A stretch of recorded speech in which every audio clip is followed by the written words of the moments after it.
Okay guys, તો એના પછીના દાખલા તરફ આપણે આગળ વધીએ તો એ દાખલો છે કંઈક આ રીતે કે આકૃતિમાં દર્શાવ્યા મુજબ 10 સેન્ટીમીટર બાજુવાળો એક ચોરસના કેન્દ્રથી બહાર ઉપરની બાજુએ 5 સેન્ટીમીટર અંતરે +10 માઇક્રોકુલમનો એક બિંદુવત વિદ્યુતભાર મૂકેલો છે. તો ચોરસમાંથી બહાર આવતા ફ્લક્સનું મૂલ્ય કેટલું હશે એ મૂલ્ય શોધવાનું કીધું છે. લેટ્સ સી, જોઈએ.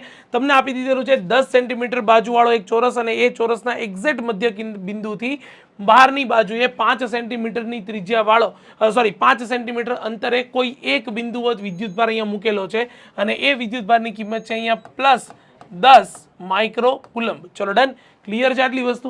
તો તમને એવું કહેવામાં આવ્યું છે કે આમાંથી બહાર આવતું જે ફ્લક્સ છે ને એ કેટલું હશે. હવે ભાઈ એક વાતનો મને જવાબ આપી દો, બરાબર, કે જ્યારે આ રીતે વિદ્યુતભાર પડેલો છે તો મારી પાસે તો કોઈ મેથડ છે જ નહીં. મારી પાસે તો કોઈ મેથડ છે જ નહીં એને સમજવા માટે કે ભાઈ આમાંથી હું ફ્લક્સ કેવી રીતે શોધી શકીશ. તમે કહેશો કે સર કેમ, ગોસના નિયમનો ઉપયોગ કરી દો ને.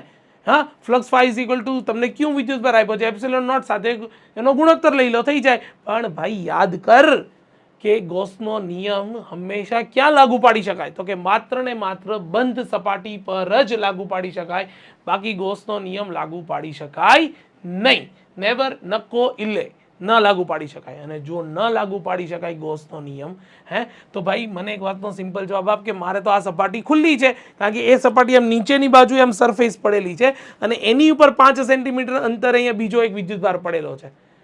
તો સૌથી પહેલાં તો મારે આને એક બંધ પૃષ્ઠ તરીકે પરિકલ્પવું પડે અને એ બંધ પૃષ્ઠ તરીકે પરિકલ્પવું ને તો એ મને મળે છે કંઈક આવું એક સમઘન મળે છે. ચલો ક્લિયર છે આટલી વસ્તુ. આ મળે છે સમઘન, મતલબ આ જે સપાટી છે એ તમારી આ નીચેની જે સપાટી છે એ છે. અને હવે જો મને આ સમઘન મળી જાય, હવે મને જો આ સમઘન મળી જાય તો મારી માટે બહુ સિમ્પલ છે. હું શું કરી દઈશ તો કે હવે આ સમઘનમાંથી પસાર થતું મારે શું જોઈએ, ફ્લક્સ જોઈએ. તો કે હા સર, એ હવે આ મળી જાય ને, ફ્લક્સ φ = Q/ε0, કારણ કે હવે આ મારી માટે બંધ સપાટી થઈ ગઈ.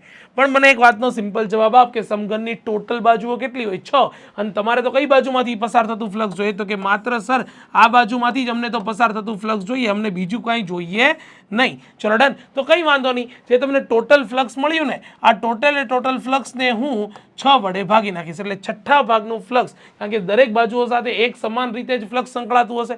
મને તો એક નીચેની બાજુમાંથી જ પસાર થતું ફ્લક્સ જોઈએ, તો એ 6થા ભાગનું ફ્લક્સ જે મળે છે, બરાબર, એ તમારો આ બાજુ સાથે સંકળાયેલા ફ્લક્સનો જવાબ છે. અને એ સમજવું તો બહુ ઇઝી છે. બોલતા રહે. શું આપ્યું છે તો કે ક્યુની કિંમત આપી 10 માઇક્રોકુલમ, એનો મતલબ સીધો સિમ્પલ લખીશ 10 × 10⁻6 ના છેદમાં શું લખી નાખીશ તો કે ε0 ની કિંમત 8.85 × 10⁻12 ઇન્ટુ શું તો કે 6 હતું. તે આટલાનું સાદુરૂપ આપીને જો તું જવાબ લાવે છો તો એ જવાબ જે છે એ તને મળવાનો છે 1.9 × 10⁻5. ચલ ડન. આટલી વસ્તુ ખબર પડી, આટલી વસ્તુ સમજાણી, બરાબર. તો આટલો જવાબ તને ફ્લક્સનો મળવાનો છે અને એ ફ્લક્સનો એસઆઈ યુનિટ આવવાનો છે N/મીટર ના છેદમાં કુલમ. ચલો ક્લિયર, આટલી વસ્તુ ખબર પડી, આટલી વસ્તુ સમજાણી, બરાબર.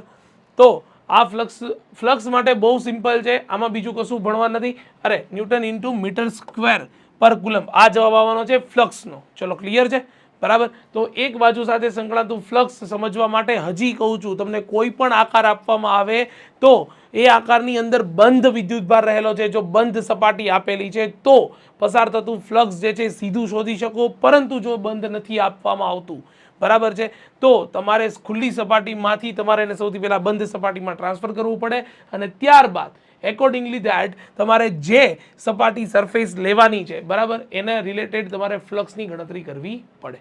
ક્લિયર છે? તો one of the best question છે ફ્લક્સ રિલેટેડ. કોમ્પિટિટિવ એક્ઝામમાં આ ટાઈપના MCQs પૂછાતા હોય છે, બરાબર. તો આ સીધો સિમ્પલ છે, ગણતરી કરો, જવાબ લાવો, જોઈ લો એક વખત, પછી આગળ વધીએ.